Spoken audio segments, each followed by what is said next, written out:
Hola, buenas tardes a todos. Vamos a resolver el siguiente examen. Selectividad de Física de Castilla-La Mancha, septiembre de 2018, opción A. Un objeto de 25 milímetros de altura está situado a 60 centímetros a la izquierda de una lente convergente y se observa que se forma una imagen real del objeto a 30 centímetros a la derecha de la lente.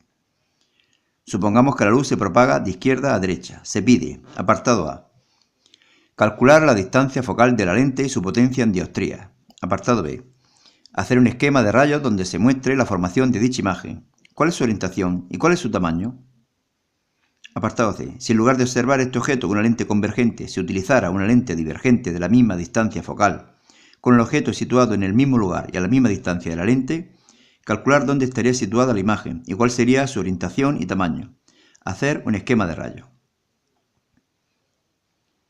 Bien, recordamos los datos más interesantes y en la altura del objeto, que es 25 milímetros, sería esto de aquí. S es la distancia objeto, es decir, la distancia entre la lente y el objeto. Como está situado el objeto a la izquierda sería negativo y sería menos 60 centímetros. Bueno, esta distancia por lo tanto será 60 centímetros a la izquierda de la lente y por lo tanto en las ecuaciones pondremos menos 60. Mientras que S' sería la distancia imagen, es decir, la distancia que separa el lugar donde se forma la imagen con respecto a la lente convergente. Como es a la derecha, será una distancia positiva de 30 centímetros. Bueno, pues utilizamos en el apartado A la ecuación fundamental de las lentes delgadas, que es 1 partido S' menos 1 partido S igual a 1 partido F', donde ya decimos que S' es la distancia imagen, S es la distancia objeto y F' es la distancia focal imagen, que como está a la derecha nos tendrá que salir un valor positivo. Esta distancia de aquí nos deberá salir un valor positivo. Bueno, S' lo sustituimos por 30 centímetros, S por menos 60 centímetros y calculamos el valor de F'. Y F' nos sale 20 centímetros. Positivo como lo esperamos, puesto que está a la derecha. La potencia es el inverso de F'. Pasamos F' a metros, sería 0,2 y sería 1 entre 0,2, que es 5 metros menos 1, lo que es lo mismo 5 dioptrías. Vamos a calcular ahora el tamaño de la imagen. Fijaros que hacia abajo, es decir, la imagen es invertida y por lo tanto tendrá que salir un valor negativo. Utilizamos esta ecuación de aquí. I' partido I es igual a S' partido S. Aquí lo conocemos todo menos I'. I nos decían que era 25 milímetros. S', esta distancia aquí, nos dicen que es 30 centímetros. Y S es menos 60 centímetros, desde aquí hasta aquí. Operamos y tenemos un valor de menos 12,5 milímetros. Fijaros que todos los datos coinciden más o menos con el esquema. 12,5 centímetros, esta distancia aquí, esta altura, es aproximadamente la mitad de esta que era 25. Pero además, fijaros que el foco, imagen, está a 20 centímetros y nos dicen que la imagen se obtiene a 30 centímetros, lo cual parece también correcto. Bueno, ya digo que el tamaño, por lo tanto, es 12,5 milímetros y la orientación es invertida. Bueno, pues vamos a pausar el vídeo para ver el apartado C. Bien, ahora tenemos la situación en que hemos cambiado la lente convergente por una divergente. El objeto estaría a la misma distancia, las distancias focales son iguales, pero ahora el rayo, al llegar a la lente convergente, diverge del eje óptico. Es decir, los rayos se separan cuando atraviesan la lente divergente.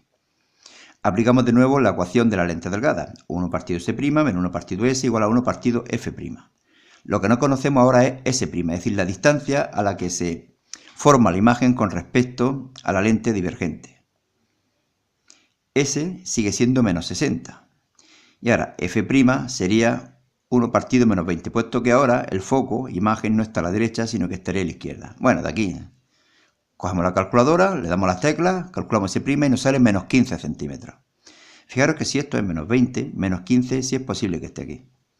Es decir, la imagen se obtiene a la izquierda de la lente divergente y sería una imagen virtual, puesto que no se están cruzando los rayos, sino que se están cruzando las prolongaciones de los rayos. Pero además es una imagen derecha, puesto que si esta está hacia arriba, este también está hacia arriba. Y vamos a calcular el tamaño. Fijaros que aquí el tamaño se ve que es claramente inferior a este de aquí. Si esto era 25 milímetros, bueno, pues aquí parece que puede haber 6, 7, 8, una cosa así. 6,25, según nos dicen los cálculos. Aplicamos la misma ecuación que en el apartado B I' partido I, S' partido S. No conocemos I'. I vale 25 milímetros. S', es decir, esta distancia es menos 15, como hemos calculado. Y S es menos 60, como nos daban. Da un valor positivo de 6,25. Este valor positivo nos dice que estará dibujado hacia arriba, por lo tanto, una imagen derecha, y 6,25 es el tamaño. Bien, pues listo. Pausamos de nuevo y hacemos el segundo ejercicio. Una pequeña bola de masa M igual a 20 gramos se ha situado colgando de un hilo dentro de un campo eléctrico uniforme E igual a 2450 voltios por metro, horizontal y dirigido de izquierda a derecha. Véase el esquema. La bola se mantiene en la posición indicada y tiene una carga eléctrica neta que debemos determinar. El ángulo que forma con la vertical el hilo que la sostiene es de 26,1 grados. Apartado A. Observando la disposición de la figura, explicar razonadamente cuál es el signo de la carga. Se valorará un esquema de fuerza adecuado. Apartado B. Calcular el valor de la carga y la tensión del hilo que la sostiene. Aceleración de la gravedad, G igual a 9,8 metros segundo menos 2. Y apartado C. ¿Qué valor debería tener el campo eléctrico para que el ángulo del hilo con la vertical fuese de 45 grados? En este caso, ¿cuál sería la tensión del hilo? Bueno, el esquema sería el siguiente. Aquí tenemos el hilo, del cual pende la masa, que nos dicen que es de 20 gramos, o lo que es lo mismo, 0,02 kilogramos. El ángulo que forma el hilo con la vertical es de 26,1 grados. El campo eléctrico iría hacia la derecha, tal como viene en la figura, de 2450 voltios por metro y la gravedad 9,8. Bueno, sabemos que la fuerza, el vector fuerza, es igual a la carga por el vector campo eléctrico. Si el campo eléctrico viene hacia acá, y como ahora demostraremos, la fuerza eléctrica va hacia la izquierda en sentido opuesto, necesitamos que la carga sea negativa. Es lo primero que nos piden.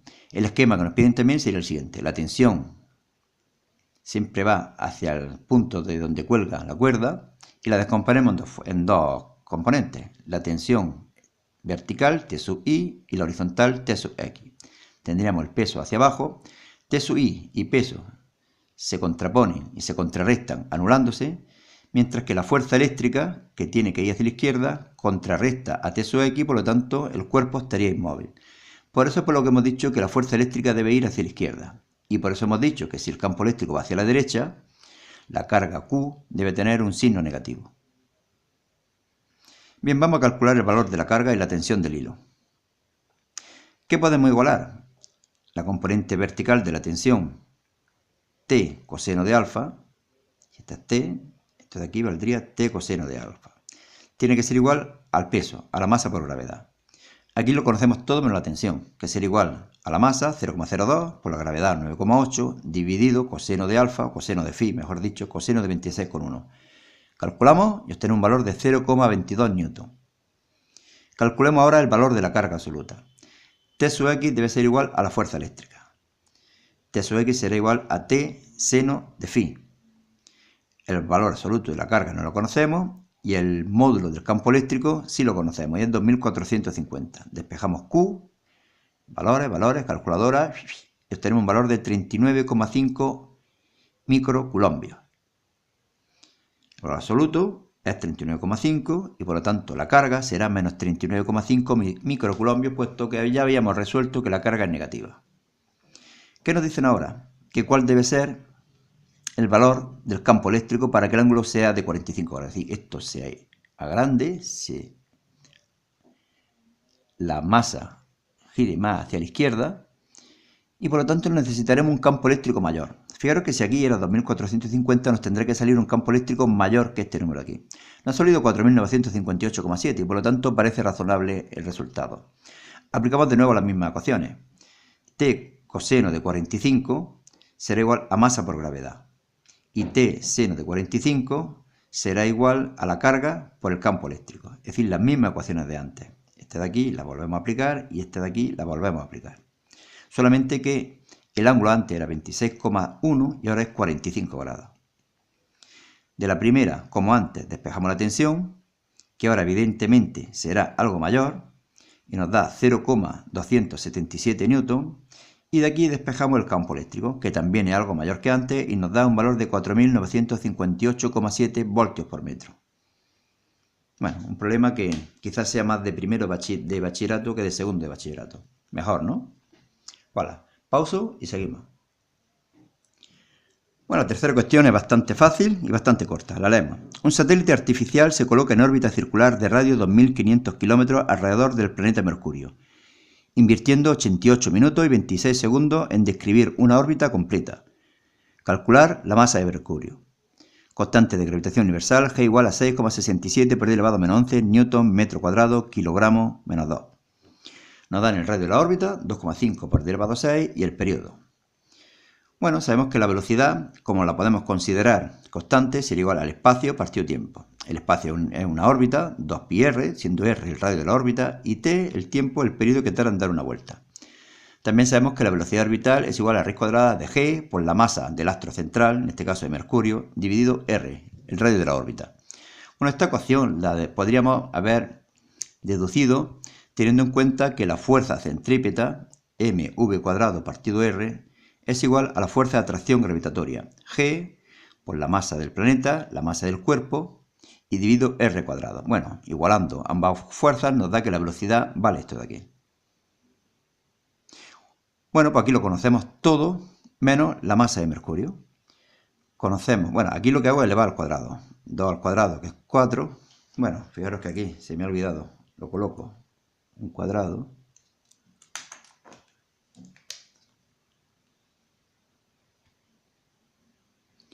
Aunque luego lo haya puesto. Por lo tanto, los cálculos están bien hechos. Sería 4 pi cuadrado, r cuadrado, t cuadrado. Elevamos al cuadrado la raíz y se va al cuadrado con la raíz, me quedaría g por la masa de Mercurio dividido r. Por lo tanto, si aquí despejo la masa de Mercurio, sería igual a 4 por pi cuadrado por r cuadrado por r dividido gt cuadrado. Lo conozco, todo lo conozco. Opero, calculadora a tope y me da un valor de 3,3 por 10 elevado a 23 kilogramos.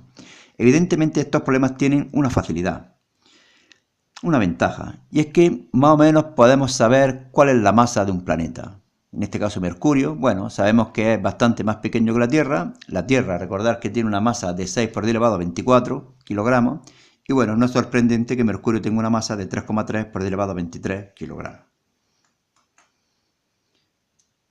Bueno, pausamos de nuevo y hacemos el cuarto ejercicio.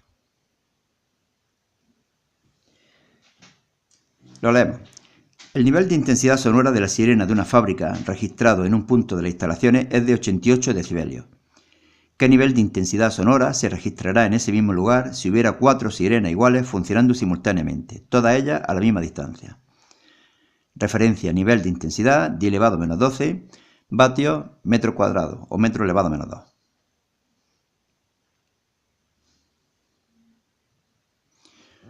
Bueno, en primer lugar escribimos las ecuaciones que vamos a utilizar y a continuación decimos lo que es cada cosa.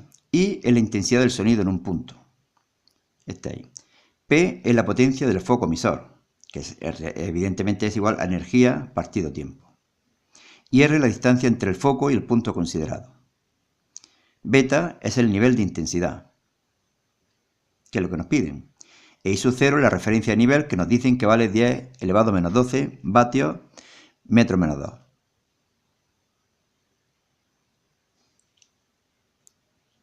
Utilizamos la primera ecuación, esta de aquí, con los datos que nos dan. Bueno, esta. Sería beta, vale 88, aquí tendríamos el 10, el logaritmo, y ahora en vez de I, utilizamos esta de aquí. I es igual a la potencia partido 4pi r cuadrado. Potencia partido 4pi r cuadrado. Y dividido por I sub 0. Dividido por I sub 0. ¿Qué hacemos primero? El 10 dividiendo. 8,8 igual al logaritmo de potencia dividido 4pi r cuadrado y sub 0. 4pi r cuadrado y sub 0. ¿Qué vamos a calcular? Pues ¿cuánto vale todo esto? 4pi potencia partido 4pi r cuadrado y sub 0. Que sería igual a 10 elevado a 8,8. O lo que es lo mismo a 6,31 por 10 elevado a 8. Es decir, que todo este factor vale 6,31 por 10 elevado a 8. Evidentemente, cuando estemos utilizando las 4 sirenas, y por eso lo llamo beta 4, este factor estará multiplicado por 4, puesto que hay 4 sirenas. ¿Y cuánto valdrá, por lo tanto, el nivel de intensidad? Pues 10 por el logaritmo, y ahora en vez de poner aquí P dividido 4πr cuadrado, pongo 4P dividido 4πr cuadrado y su 0. Tendríamos de nuevo el 10, el logaritmo, el 4, y ahora todo esto de aquí lo habíamos calculado antes. Y valía 6,31 por 10 elevado a 8. 6,31 por 10 elevado a 8. Operamos, logaritmo, multiplicamos y nos da un valor de 94 decibelios. También podríamos haberlo hecho de otra forma. Es dividiendo la beta que nos dan, que era 88, entre las beta 4. Se van a empezar a ir muchas cosas y al final, bueno, se resuelve de una forma parecida. Aquí me ha parecido un poco más fácil de esta forma, aunque quizá un poco más engorrosa la forma que lo he hecho. Bueno, pausamos y seguimos.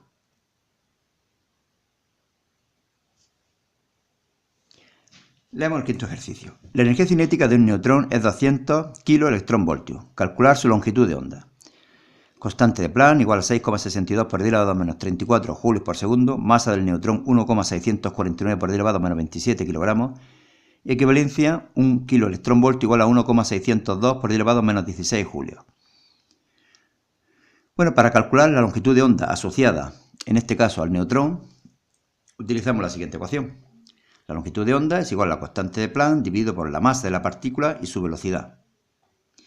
¿Qué vamos a hacer? Vamos a incluir aquí, en vez de la velocidad, su relación con la energía cinética. Sabemos que la energía cinética es un medio de la masa por la velocidad al cuadrado. Despejamos la velocidad, raíz cuadrada de 2 veces la energía cinética dividido la masa.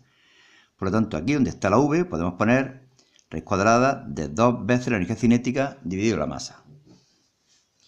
¿Qué hacemos? Incluimos la masa dentro de la raíz como m cuadrado y sería el cuadrado con la masa. Y me queda, por lo tanto, 2 veces la energía cinética por la masa. Vamos a ver cuánto vale ahora la energía cinética. Nos dicen que vale 200 kV. Pues multiplicamos 200 por el factor de conversión que nos dice y ya lo tenemos en julios. De esta forma ya lo conocemos todo. H, la energía cinética y la masa. H, la energía cinética y la masa. Operamos y nos da un valor de 6,44 por 10 elevado a menos 14 metros. Bueno, problema fácil, ¿no?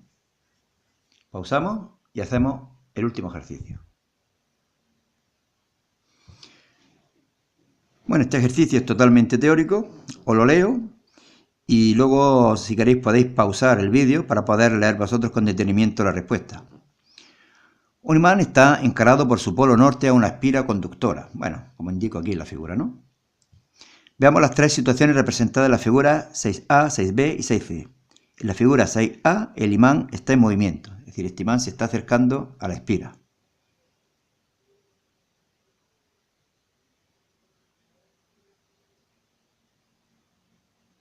En la figura 6B, el imán está situado muy cerca del plano de la espira, pero se encuentra en reposo. En la figura 6C, el imán también está en movimiento, pero se aleja de la espira. Justificar razonadamente cuál sería el sentido de la corriente inducida en cada caso.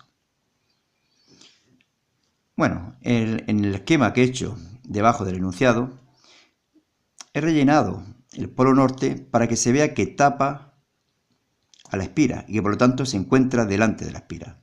¿De acuerdo? Esta sería la parte más cercana a nosotros de la espira y esta sería la parte más lejana a nosotros. Bueno, y la explicación la tenéis ahí más abajo, así que me espero unos segundos